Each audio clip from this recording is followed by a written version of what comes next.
Şahkulu isyanında Sadrazam Ali Paşa'yı öldürdükleri halde mağlup oldular.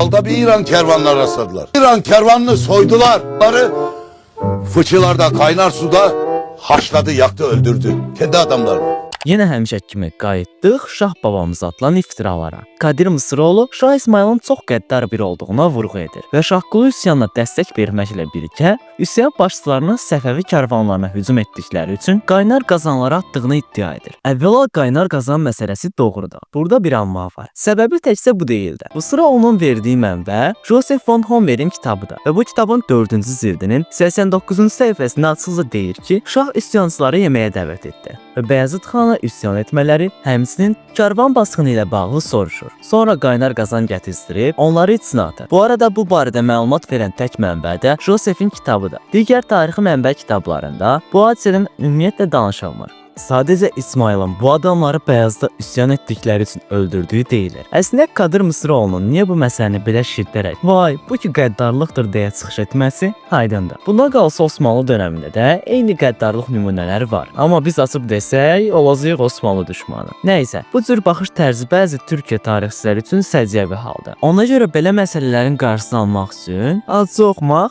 və oxuduğunu anlamaq lazımdır. Görüşərik.